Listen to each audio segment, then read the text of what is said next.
It began not with a bang, but with a whisper, a cough, a fever. In late 2019, the world as we knew it was on the brink of a change so profound, so seismic that life would forever be divided into two eras, before and after.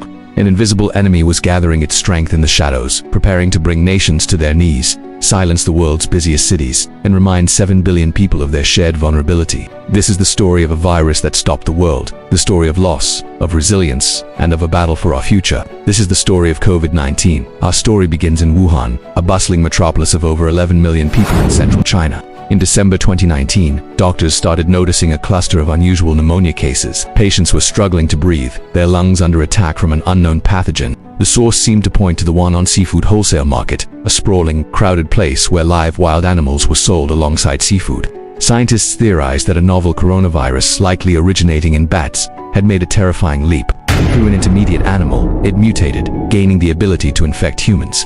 This new virus, SARS-CoV-2, was not only infectious but stealthy. It could spread from person to person before symptoms even appeared, a characteristic that would make it almost impossible to contain.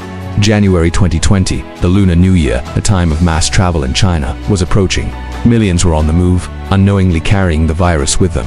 It traveled silently in the cabins of airplanes, on cruise ships, and across borders.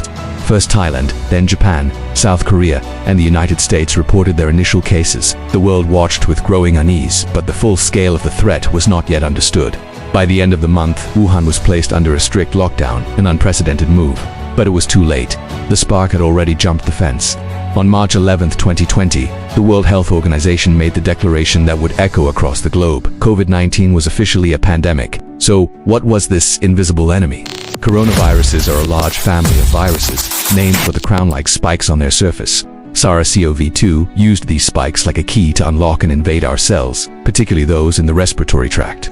Once inside, it turned the cell into a virus-making factory. This assault led to a range of symptoms, from a mild cough and fever to severe pneumonia and acute respiratory distress syndrome. Doctors and nurses on the front lines faced an unprecedented challenge. They battled a disease they didn't fully understand, with no specific treatments, watching in despair as patients' oxygen levels plummeted. The virus was a formidable foe, an efficient and ruthless invader of the human body. The world went quiet. In an effort to flatten the curve, country after country entered lockdown. The vibrant streets of New York, Paris, and Rome fell silent. Airplanes were grounded, businesses shuttered, and public squares once teeming with life were now eerily empty. We were confined to our homes. Our lives shrunk to the space within our own four walls. For many, this was a time of deep isolation and fear. The daily news brought a relentless barrage of rising numbers and heartbreaking stories. We clapped for our healthcare heroes from our balconies, connected with loved ones through screens, and collectively held our breath, waiting for the storm to pass. The storm, however, was devastating. The numbers were staggering, almost too large to comprehend. Millions infected, and soon, millions dead. Hospitals were overwhelmed, makeshift morgues were set up, and healthcare workers were pushed to their breaking point. The virus was particularly cruel to the elderly and those with underlying health conditions. We heard stories of loss that were deeply personal and universally tragic: grandparents dying alone, families unable to say their final goodbyes.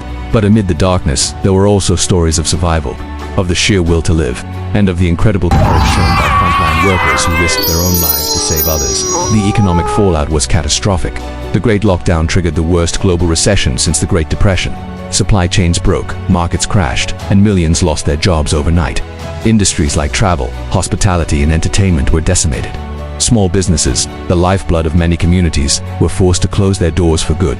The world's GDP plummeted, wiping out years of economic growth. The pandemic didn't just attack our health, it attacked our livelihoods, leaving deep and lasting scars on the global economy and pushing millions into poverty. Yet, as human activity paused, something remarkable happened.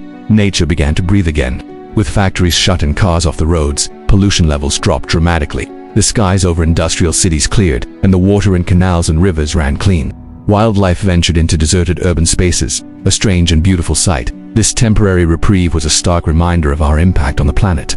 However, the pandemic also brought new environmental challenges, like the surge in single-use plastics for masks and personal protective equipment. In the midst of the crisis, humanity's greatest strength emerged: science. In an unprecedented global effort, scientists, researchers, and pharmaceutical companies raced against time to develop a vaccine. Building on decades of research, they harnessed a revolutionary technology, mRNA. This new approach allowed for the rapid development of vaccines that could teach our bodies how to fight the virus without ever being exposed to it. After rigorous clinical trials, the first vaccines were approved in late 2020, It was a monumental scientific achievement, a beacon of hope in our darkest hour. The global rollout began, a complex logistical challenge that represented humanity's best shot at ending the pandemic.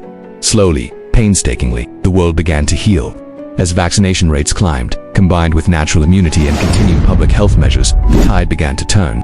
Case numbers dropped, hospitalizations decreased, and the suffocating grip of the virus loosened. Societies cautiously reopened. We took our first steps back into a world that was familiar, yet fundamentally changed. We returned to offices, restaurants, and stadiums. We traveled again, reuniting with family and friends after years of separation. The pandemic left an indelible mark. We became more conscious of hygiene, more reliant on technology, and more aware of our interconnected world. Looking back, the COVID-19 pandemic was a profound lesson in humility. It taught us about the fragility of life and the speed at which our world can be upended. But it also taught us about our own resilience. It showed us the power of science when humanity unites for a common cause. We learned that in the face of a global threat, borders are meaningless and cooperation is our only path forward. The world was wounded, but it did not break.